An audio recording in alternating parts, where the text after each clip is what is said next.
Running an online business is hard enough without the stress and time consumption of managing hosting. Whether managing one WordPress site or dozens, Kinsta's managed solutions offer speed, enterprise-grade security, and an intuitive dashboard. With 24/7 365 human-only expert support, get peace of mind that your sites stay online, secure, and performing their best. Start today and get your first month free with migrations handled for you. Learn more at kinsta.com/podcast. That's KINSTA.com/podcast. Ay, señora García, ¿cómo equilibra todo?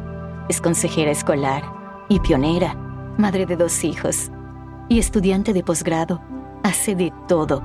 En National University apoyamos todo lo que haces. Por eso nos dedicamos a apoyar tu crecimiento profesional a través de tutorías personalizadas y servicios de carrera para que puedas enfocarte en lo más importante. National University, apoyamos todo tu ser. Conoce más en nu.edu/español. We all want to change and evolve as people, but cancer really forces us to evolve. It literally looks us in the mirror and says, change or die. And that's really crazy to know that, right? It's really crazy to kind of look in the mirror and go, wow, we're looking at mortality in the mirror. Welcome to the Beautifully Broken podcast, brought to you by Ampcoil. I'm your host, Freddie Kimmel, and on this show, we discuss the common thread survivors share after walking through the fire, the practitioners making a difference, and the treatment modalities that deliver healing back into the hands of the people who need it most. Witness the inspiration we gain by navigating the human experience with grace, humility, and a healthy dose of mistakes. Because part of being human is being beautifully broken.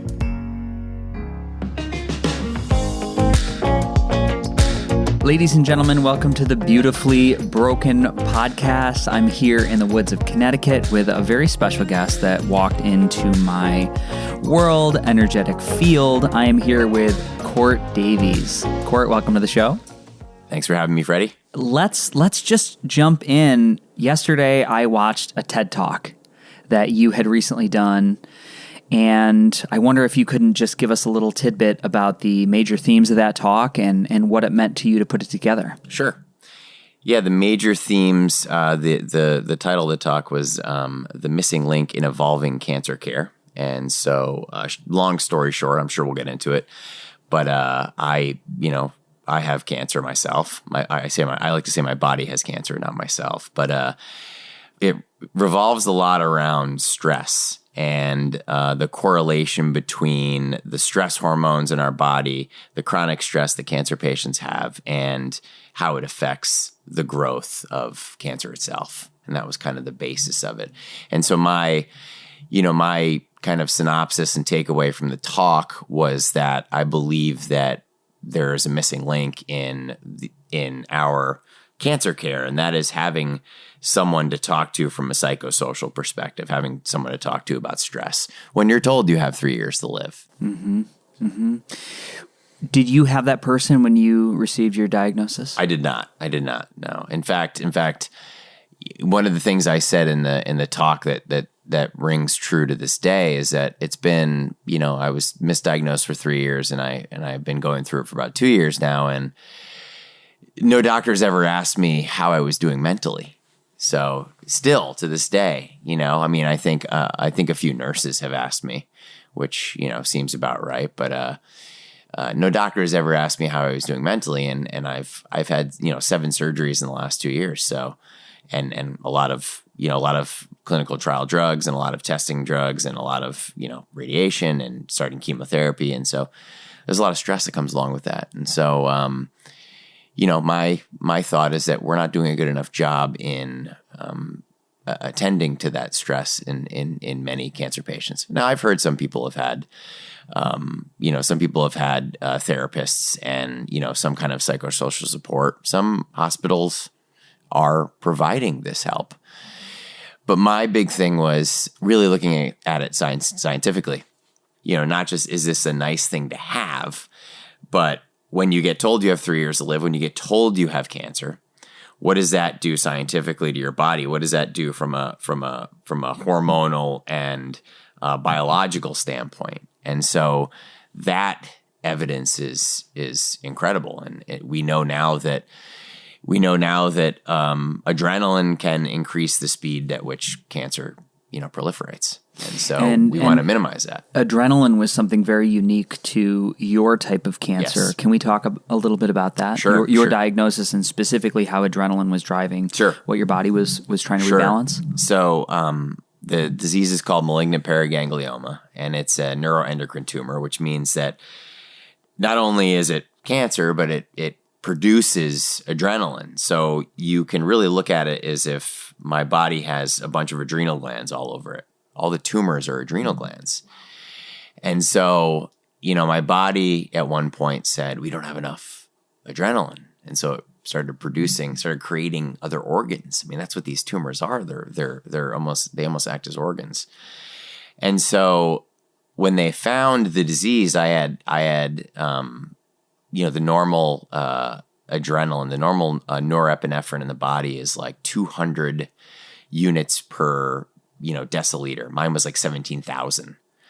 So it was astronomically high, And so the interesting thing about my journey is that, the adrenaline in my body was the big, kind of indicator of the fact that I was sick, because it was spiking my blood pressure. I was getting these crazy migraines.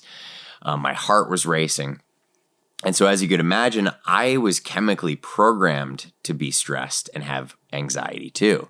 So not only do we go through the chronic stress of having the cancer diagnosis, but I also had all these, endorphins and adrenaline and hormones going through my body that chemically made me more anxious and more stressed. Mm-hmm. Wow. What do you think? Have you ever thought about the initial signaling, what your body was asking for this additional adrenaline? Was there, were there other instances in your body where, like I had asked you before, was there other chronic illness you would struggle with as a young adult or a young human being? So, I think that, I had an accident when I was 7 years old. It was a really freak accident. I was climbing a tree with a friend, and I touched a power line by accident. Wow. So this was like, I really got interested in how the autonomic nervous system functioned in the human body. And as it turns out, as we're growing, in between the ages of about 0 to 7 and 0 to 9, our sympathetic and parasympathetic nervous systems they're forming, right? And so, as you can imagine, when I was 7 years old and I touched this power line, I went through, it was a huge shock, essentially it was a huge shock to your system. And so what it did was it heightened my sympathetic nervous system. It heightened my fight or flight, right? Yeah. But it was to the point where my body wasn't able to really handle that pressure. We don't really get in between the ages of like 0 to 7 to 9 to 10, there's basically what they say is that if you have a traumatic experience in that area of your life, mm-hmm. it really affects your autonomic nervous system. It could so really throw you off, right?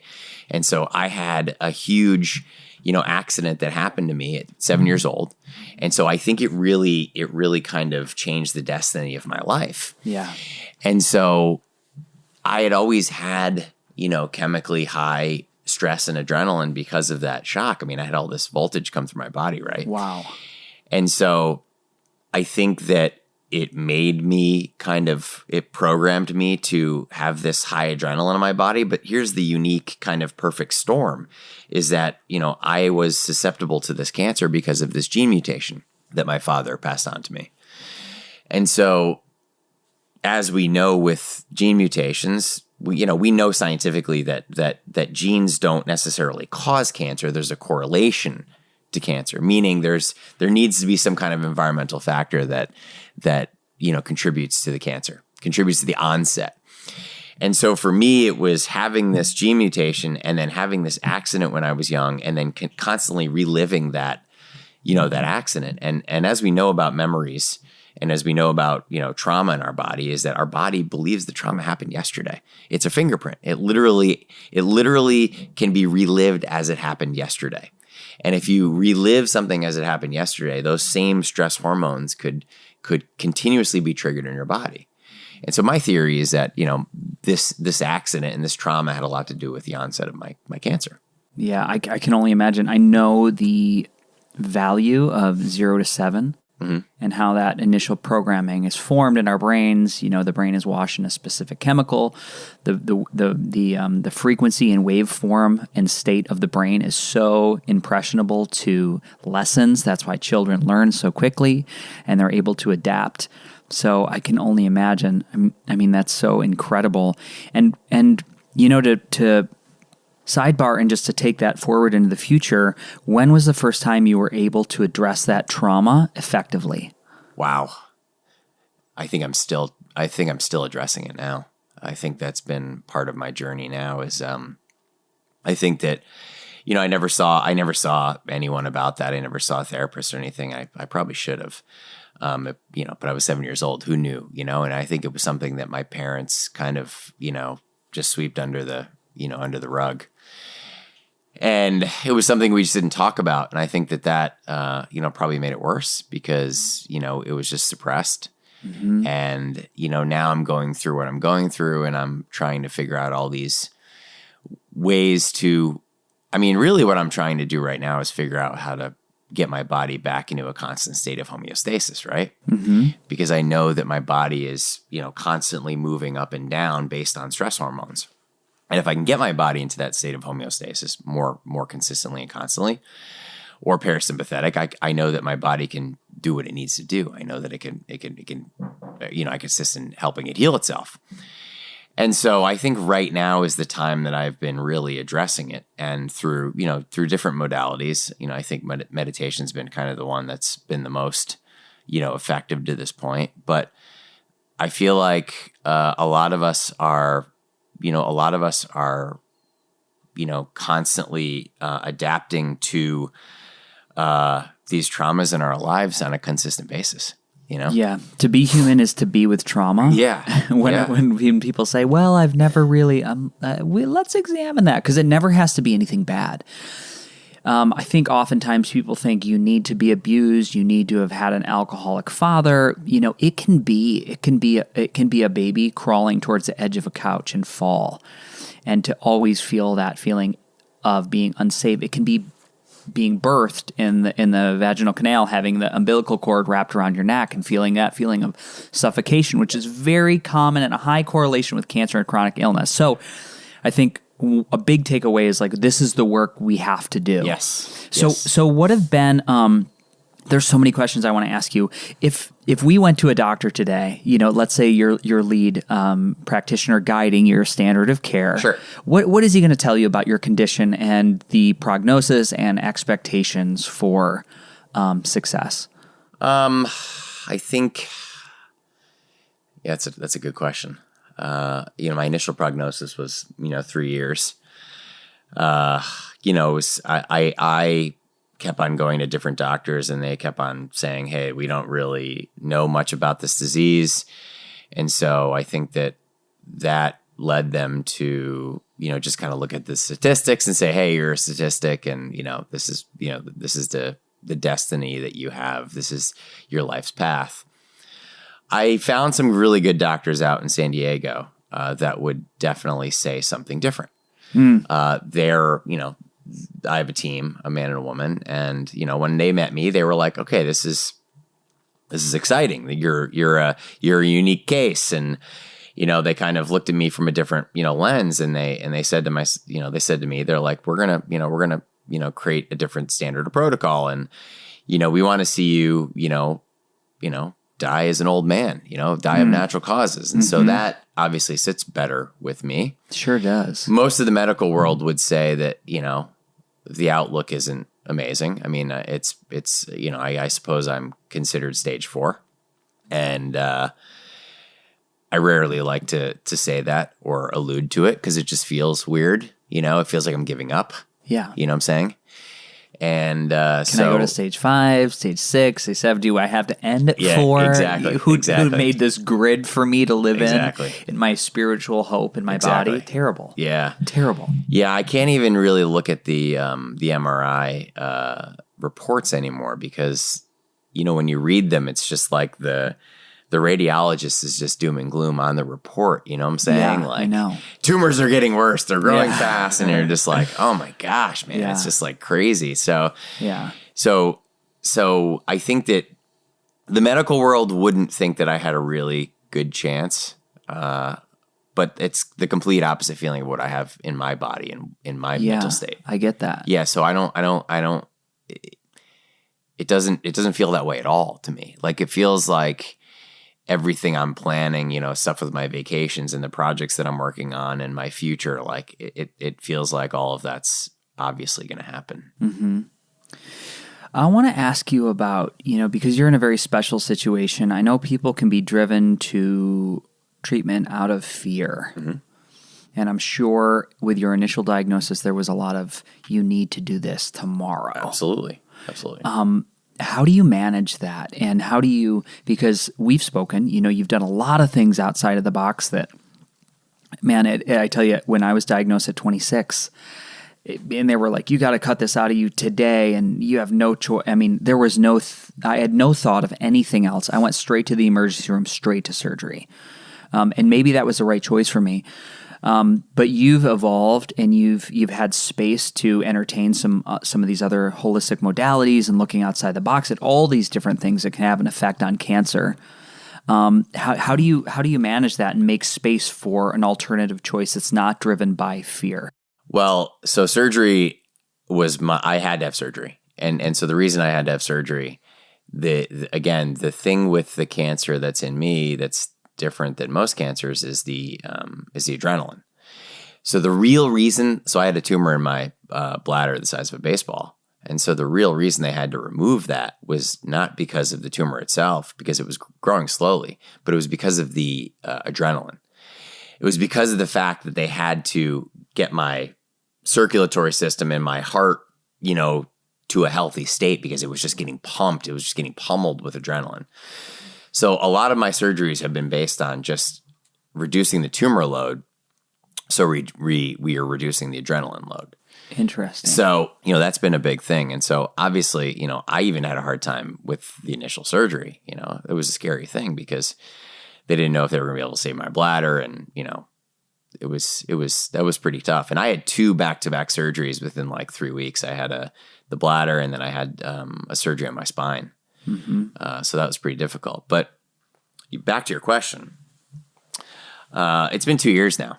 So I think for me, you know, I think it's interesting. So I think that you know, the stat right now is that, you know, Americans spend $30 billion a year on, you know, comprehensive or alternative, you know, health kind of things, whether it be supplements or going to chiropractors, going to acupuncture, anything like that, right?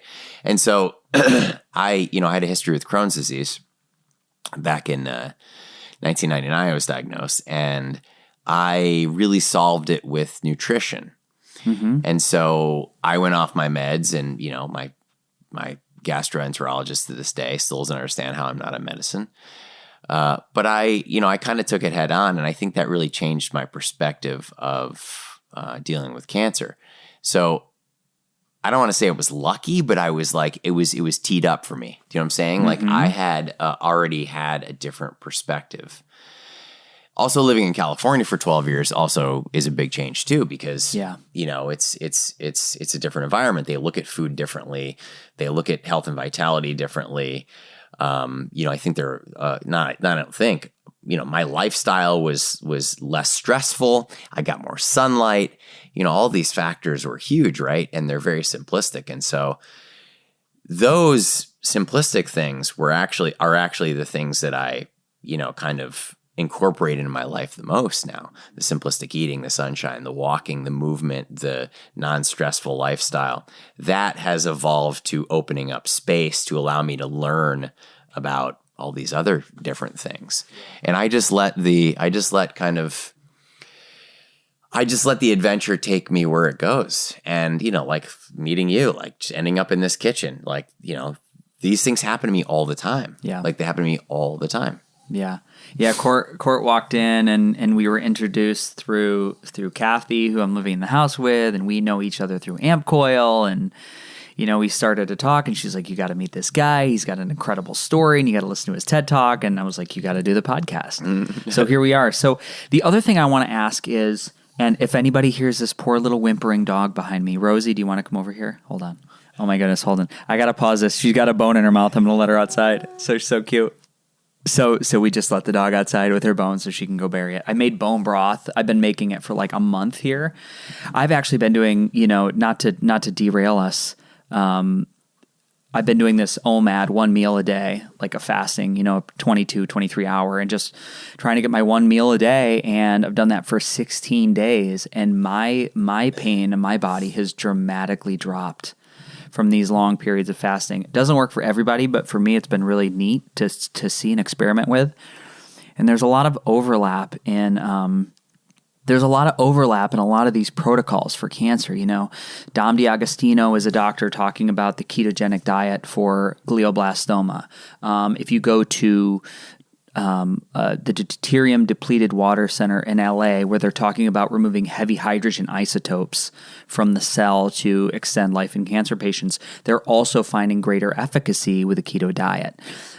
There's lots of these things that are overlapping, and when I see them overlap enough, I'm like, that resonates as true for me. So anyways, we have all these extra bones, and every single day I give this dog like these grass-fed femur bones, and she's just so happy and so thrilled. I want to take us back to what you're currently doing, because you're in this world, you're trying to find the map, your way through, your way around, your way to exist. And it's not just about managing your disease and your symptoms. Life goes on. Mm-hmm. And you've got some really amazing passion projects right now. I'd love to talk about some of the stuff you're working on that really lit my fire, and I want to be part of, and I want to make it happen, and I want to help in any way I can. Sure. So let's ignite the audience a little bit. Yeah. So I think the difficult part about life for me right now is the ups and downs, the pain. Some days good, some days not so good.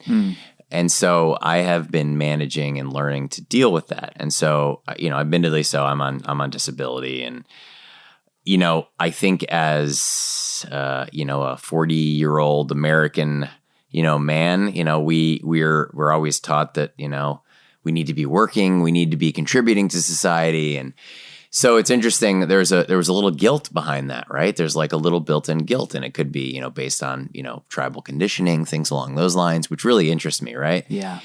And so I have been, giving myself this, a hard time, but at the same time, it's kind of like, as someone who's going through cancer, as someone who has cancer as severe as I do at the moment, it's like rest is the most important thing, right? It's like, this is what we're supposed to be doing. And so we actually have this, this a lot of cancer patients have this, this battle going on in their head. What should we be doing? Like, is sleeping 12 hours a day, is that okay? Like, do you feel lazy? And like, I get up sometimes, I get up late and I go, wow, why am I beating myself up for this, right?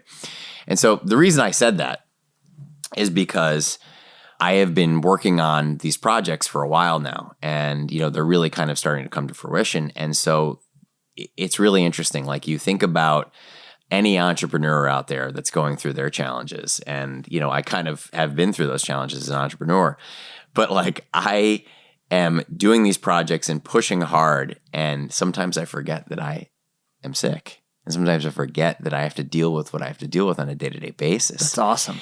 So it's really cool sometimes, right? Because like all of a sudden you're just like, wow, I actually have to like get through this gauntlet of a cancer journey that I'm going through to make these projects, come to life. Mm-hmm. And so my life right now is balancing my health and these projects. And so, to get onto the project, we're creating a book, which is really exciting. It's with 100 cancer thrivers, I like to call them, not survivors.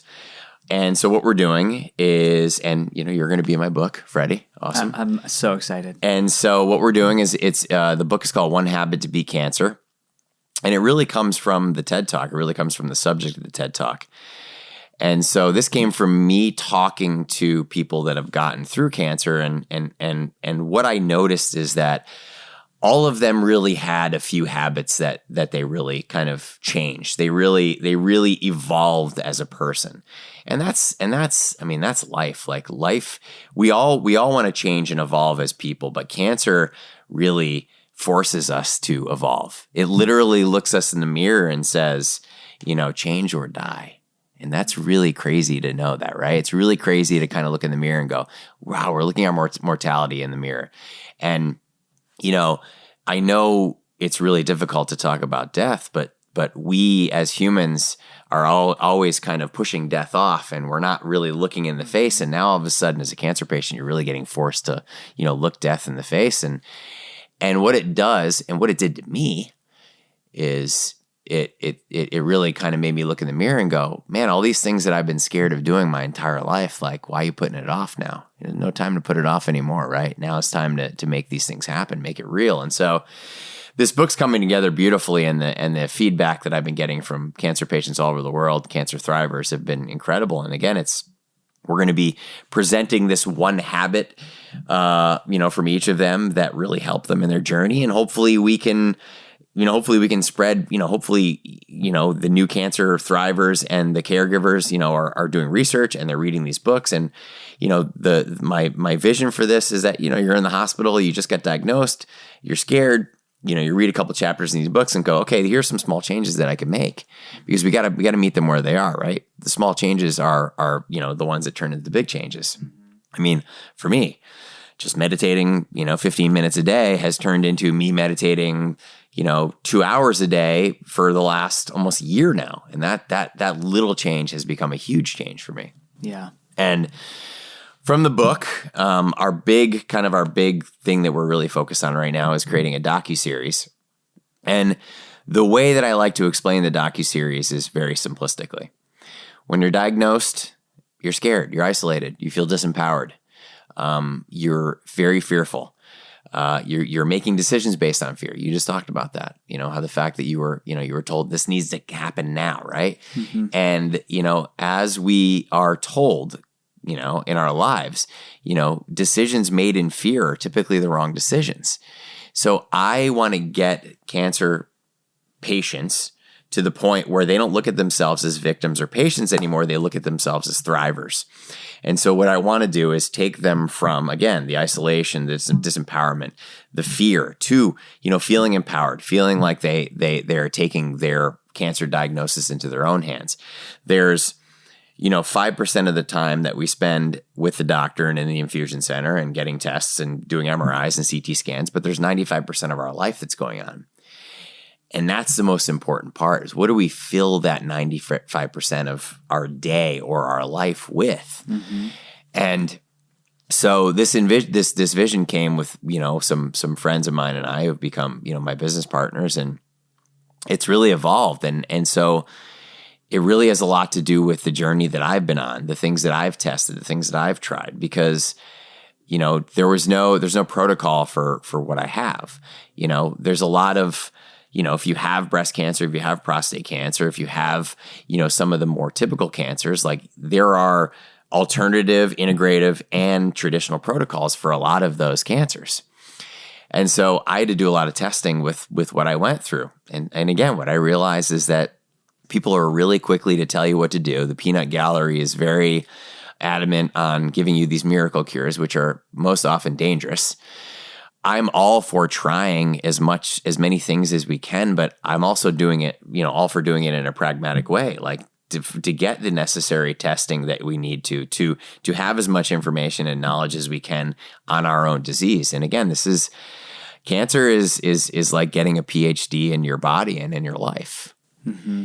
And so that's really the direction we're going with that docuseries. And from there, it's creating these retreats all over the world. That's really what we're really excited about. And so, going back to the TED Talk, it's about stress. And so what I want to do is I want to have, 10, 20 cancer retreats going on around the world. I mean, there's 100 million people with cancer, worldwide, which means there's 300 to 400 million family members that are worrying about that person with cancer, so it's a really large number. And so I want to have 10, 20 of these retreats going on. We're 50, 100, 200, maybe eventually there'll be 1,000 people. And I want to take them outside of their stressful environment, because if we're in an environment and we're going through a lot of fear and we're doing the same thing over and over again, what we need to do is we need to break that state. We need to break that pattern. And so I want to take them in. I want to help them break their pattern. I want to teach them modalities to help them keep calm. I want to teach them modalities to help them de-stress. And I want to introduce them to things that are really going to help them. And, there's a lot of things that you and I have discussed. I mean, this retreat can turn into, this amazing adventure for these people. And we want to, give them this, plan to take it home with them and say, listen, you came as this person that was scared, that was fearful, that felt like a victim, that had a lot of anger. And you're leaving as this empowered human being with the Superman logo on their chest. And, I really I get emotional thinking about that. It's so powerful to because I know we're going to be in a room of 100. I have this vision every day where we're in a room of 100, cancer thrivers, 100 cancer patients. And, someone breaks out into hysterical tears. They've been suppressing their anger and tears their entire time. And it's a beautiful thing. It's like a beautiful thing because it's this energy release, right? And we're going to embrace them, and we're going to embrace this experience that we're going through, because it's the biggest, toughest challenge that we've ever been through. You've been through it yourself. Mm-hmm. Yeah, as a human race, it's incredible. I've had 5 people come into my circle in the last week, close friends, with the topic of cancer, whether it was 3 were newly diagnosed. These are my close friends. One with a terminal diagnosis. One passed away last week. 2 other with stage 4. They both given 6 months to live. These are people I know intimately, and then 2 reached out over Facebook over the weekend. So, and then I met you last week, and it's just so I'm open to the information. I'm watching this influx of people come in, young people. Everybody I'm talking about right now is 42 or under. It's crazy. And it's a thing. And, the odds, the way they calculate odds in stage 4, it's really crappy. If you ever look at it in a book, it's based some things on your closest proximity to the best practitioner in the world, and you lose points for being a far distance away from the best hospital for your cancer. I mean, you really can't take that number. You've got to look at your body, what you're doing, and to speak to, we've talked a little bit about.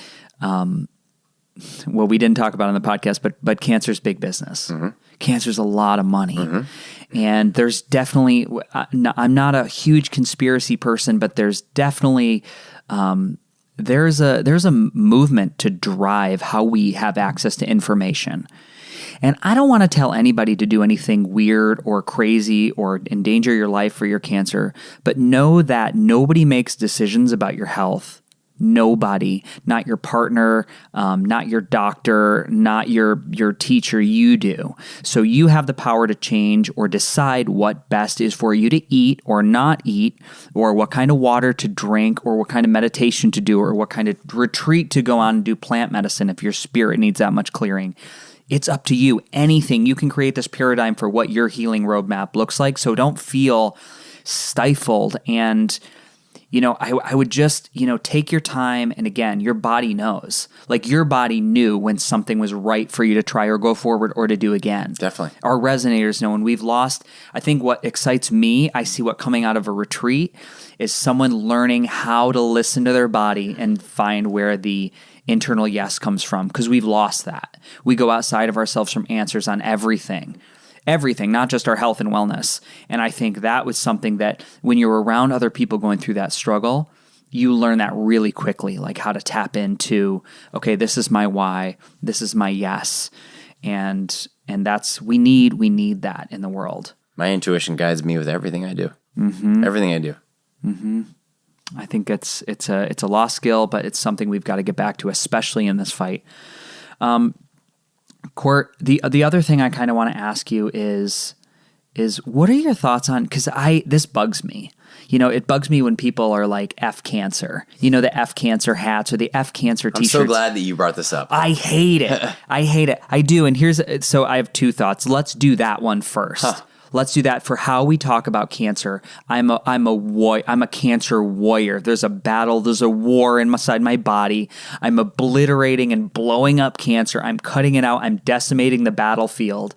How does that feel to you when you talk about cancer that way? It's interesting you said that because the co-author of the book that we're writing wanted to call it One Habit to FUCK Cancer.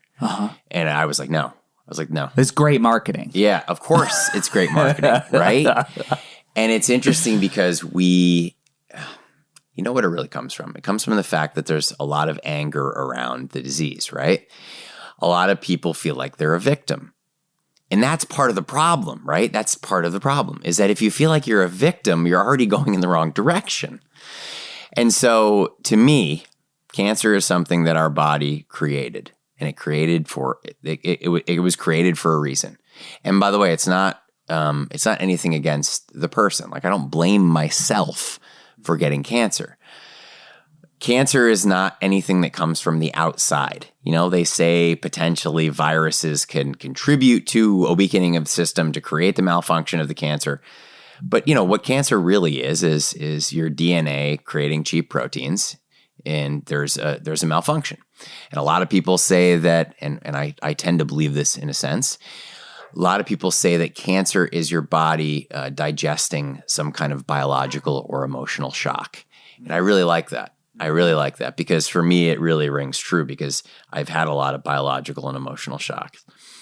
There's an interesting, statistic, an interesting data is that breast cancer, you can actually, when someone goes through breast cancer, you can actually ask them where their breast cancer is and say it's in their left breast and it's in their mammary.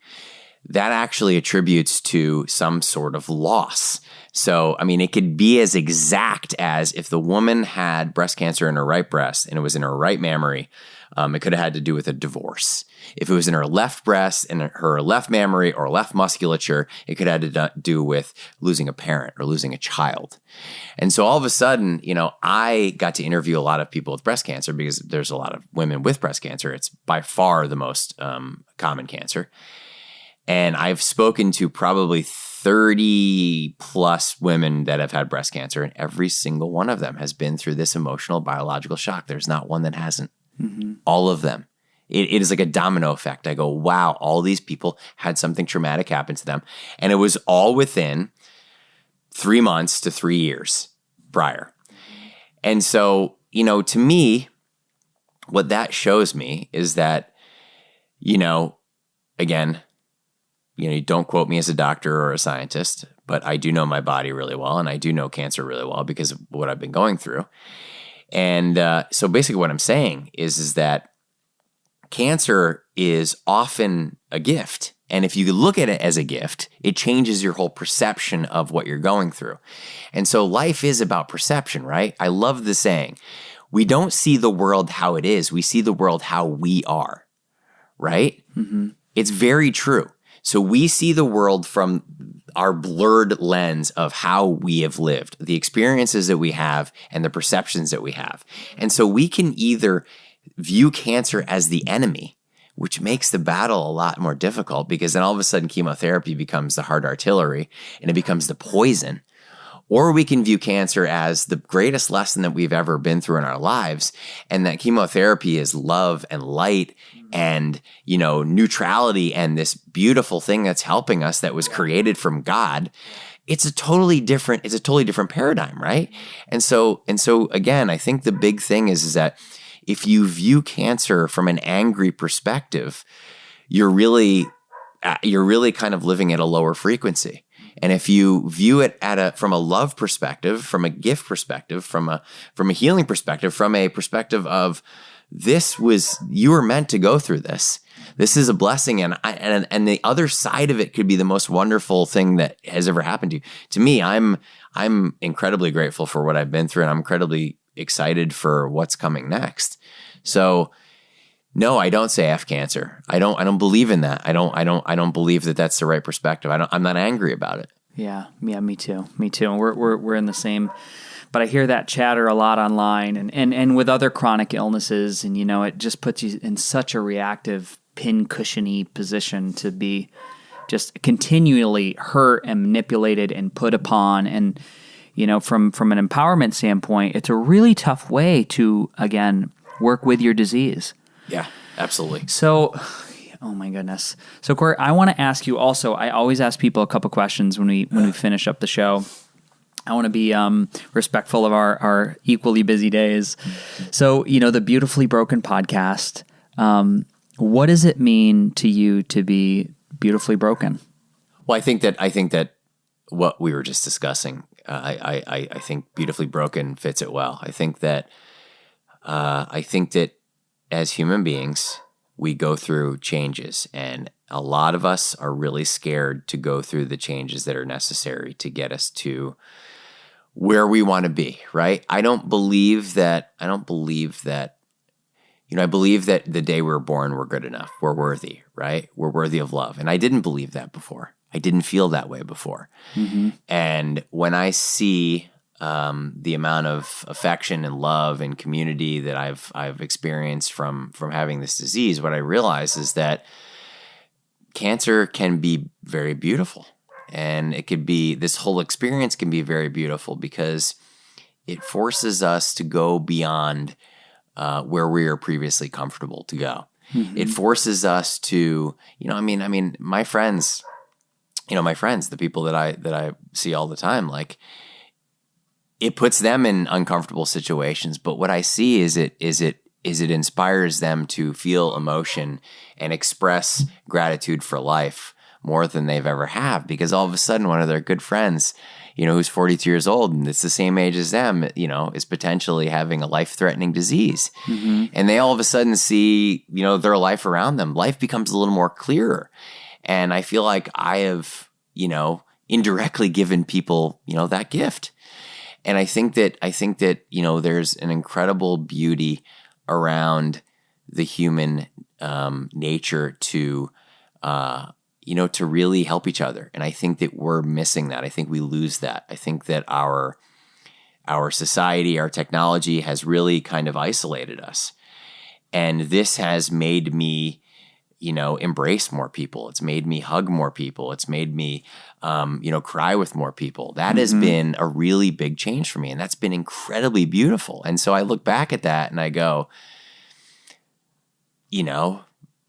are we really broken? Or is this really just, kind of the building blocks of getting us to where we want to be, right? I mean, it's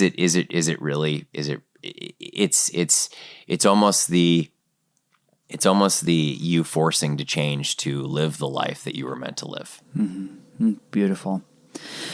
The other thing I want to ask you is that, people will often say to me, and this is another trigger, that, Cindy lost her battle with cancer. She lost, it's like if it doesn't end in you surviving, that somehow cancer was victorious or you didn't come out on the winning side. Is that something you believe? No, definitely not. In fact, I think that one of the most important things on my journey is being okay with death. Death is a hard thing to discuss, and I feel like, you and I are both marketing guys, right? Right. It's like death is the worst thing to talk about. Yeah. Because it's like people stop listening because they're scared of it, right? It's scary. And so, even me saying that, we're on a podcast and I go, hopefully I'm not making people turn the podcast off, right? Because it's a really scary thing. But for me, it's like, I have to be okay with it. I have to be okay with the destiny of what's been brought to my life. And so, no, I don't believe that anyone loses a battle with cancer. I just believe that we all live the life that we were meant to live. Mm-hmm. Yeah, it's evident. I know everybody that hears this is going to feel, especially your story, that it's defined by your actions and your words, and what you're doing and how you're showing up and making these incredible architectural plans for these systems to be in place for millions of people for a long, long time to come. And, I have the same belief system. I think it's really, but it's inspiring for me to hear. And I thank you for being on the podcast. Thank you. Yeah, Appreciate it. It's just been a joy. I know we're going to do more Yes. episodes. Yes. We should definitely get Jeffrey Williams on here. Absolutely. Who is one of your business partners and one of the most wonderful speakers and insightful human beings about chronic illness and Absolutely. the power that you have in your own body without supplements or technology or anything to get better. And we do see those people.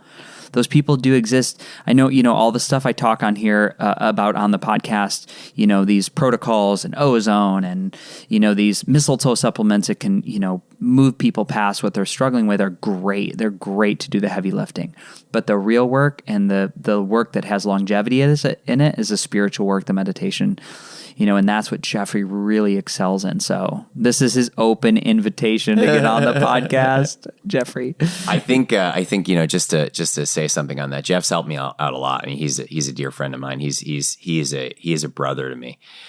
What I think Jeff helped me realize, and what my journey has helped me realize, is that you and I have talked about this. It's not the supplement. It's not the mechanism that's doing the healing. It's us that's doing the healing, right?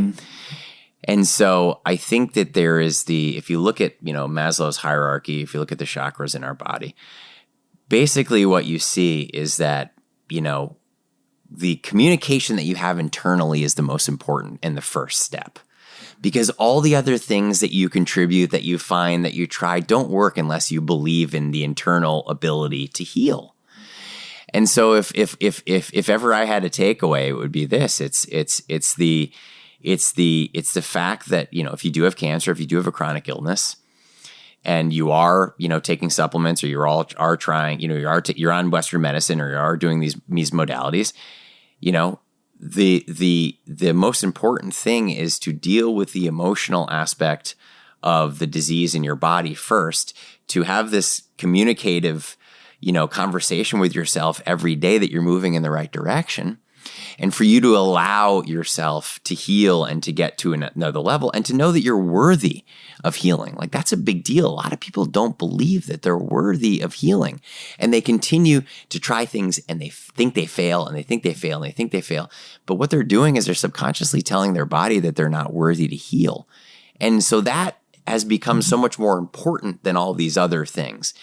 And again, it's the fact of the matter is that the placebo effect is the most incredible thing. I mean, if you look at, studies with antidepressants, 80% of people that take the placebo, have the same effect as the antidepressant. They get better. And so what that tells us is that we have everything inside of us that we need to get better. All these other things are great, and they're contributing to us. But it needs to start with that communication with ourselves, with our body, with us getting better from the inside and feeling worthy of it. That's the truth that we're going to close with. I thank you so much for being on the podcast. And thanks, Freddie. I know we're going to do another one. This is profound. Guys, this is like step one. This is a great way to start your new year with some of this. Sit back and see, there's so much content. So this is like going to be like episode number 50 or 51. I do an episode a week for the last year. There's a lot of content out there. And I think within entrepreneurs and marketers and some of us that are in this world of, creating that, we always need to be creating more and more and more. When you get a hold of something that resonates with you, sit with it. Listen to it once. Go for a walk. See how you feel. Listen to it again in a week. See what else you pick up the next time. Some of my favorite podcasts I've listened to 5-6 times. And every single time I pick up something new. Pat Flynn, one of the best entrepreneurs in the world, great podcaster. I mean, he's like my go-to. Ben Greenfield. They're movers and shakers, but they're so thoughtful in their words and intentions, and the guests are so good. You're always going to get more. So this is going to be one of those episodes I already know. Feels like magic. And Rosie the dog, who barked and applauded the last couple minutes of the episode. I gotta give love to Rosie because she's patient. So again, Cort, thank you for being here. And Thank you. Thanks so much, Freddie. It was a pleasure. Namaste. Appreciate it. Ladies and gentlemen, you made it to the end of the podcast. Now, in a world where the average attention span is less than 10 seconds, we just spent almost an hour together. And I think this is the beginning of something really beautiful.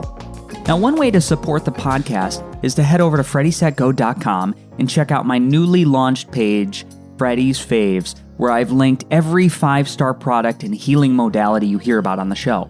Most offer significant discounts by clicking the link. And please know, it doesn't cost you anything extra, and at the same time, they support the show through affiliation. So, check out Freddie's Faves on FreddieSetGo.com. This episode of the Beautifully Broken podcast was brought to you by our sponsor, AmpCoil, upgrading the vibrations of hearts, minds, and bodies all over the world. Thank you for tuning in. If you enjoyed today's show, head over to iTunes and leave a 5-star review. Grabbing a download is like giving this virtual thumbs up that we're doing it right. And if you want to connect with me, shoot me a message on Instagram at FreddieSetGo.com or at FreddieSetGo. That's all for today. Our closing. The world is hurting. We need you at your very best. So take the steps today to always be upgrading, whatever it takes to move the needle. Remember, while life is pain, putting those fractured pieces back together is a beautiful process. I'm your host. I love you. Namaste. Have a wonderful day.